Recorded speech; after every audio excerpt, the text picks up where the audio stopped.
Well, again, I have the feeling that it's a kind of president born again, that he's discovering the world and the situation that the world is at war with Russia.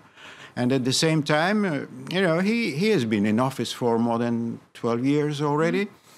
And his Western partners were good partners, and Russia was welcome, in all the G8, G20, and elsewhere.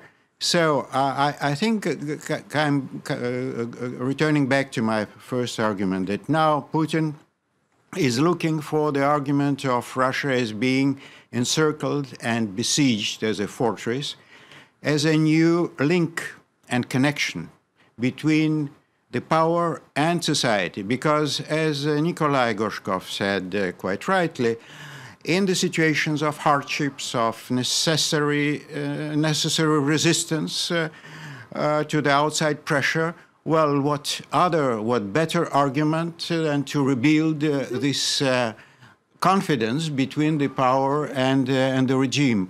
The problem is that the West, and particularly Europe, from being a partner, even very recently, is, presented as a kind of a rival, if not as a threat.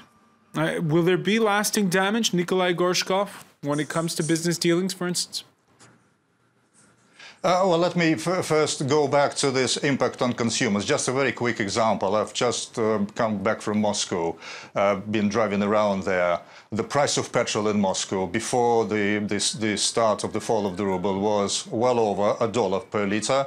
These days, it's well under $1 per liter. So actually, in ruble terms, Russia is still getting a lot more from probably an equal sum of money for the oil price, which is in dollars, obviously.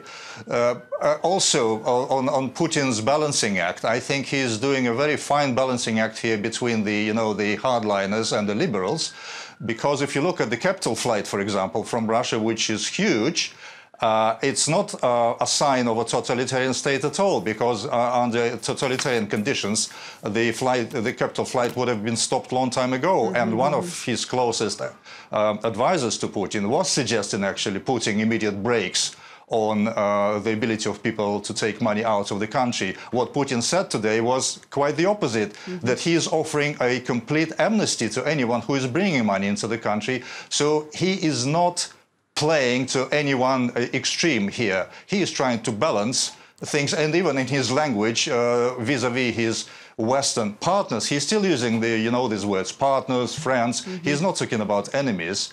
So in a way, he's not talking about enemies, but it is. Come on, we heard that what he just said there. It is us versus them. They're trying to put us down, he says. Yeah, exactly. That's the feeling a lot of Russians are experiencing right now, having right now. But still, if you look in entirety at his speech, he is still supporting the idea of finding solutions, both in the economy and on the international arena. And I think what probably is being overlooked, that his pronouncements on the economy are more liberal than they used to be. Maybe it's something of a change in the way Russia would be dealing with its economy, at least for the foreseeable future. Andrei GRATCHEV, did you agree with that you got the sense this speech was a balancing act between the liberals and the hardliners? Well, I would say that there are extremes on both sides of Putin, and certainly there is a nationalist and chauvinist anti-Western current which expresses itself certainly more categorically than Putin. At the same time, what I would like to say is that concerning the sanctions, the amazing thing, and even the paradox of this Western policy of sanctions, is that while it produces a very relative, I would say, effect on Russian economy, at least for the time being, with important resources that Russian state has accumulated, politically, Putin is not suffering from it. He is being reinforced in this kind of mobilization strategy and rebuilding relations between him and the population, because at the same time the sanctions are striking on that part, I would say, this pro-European part of the Russian society.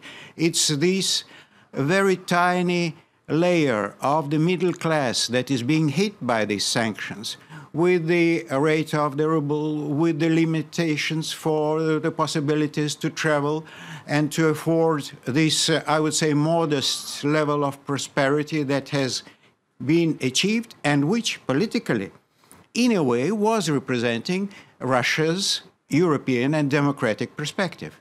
So, in other words, building on what you just said, it's too early to say whether or not in Ukraine Vladimir Putin is overreached.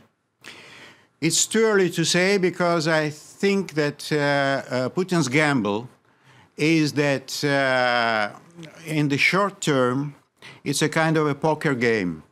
And in the end of the day, sanctions may hit more the European economy than Russian economy. While in the long-term perspective, naturally it's going to be Russia's disasters, well, except that Russia succeeds in reorienting its connection, its relations in the direction of China, which will take certainly a lot of time.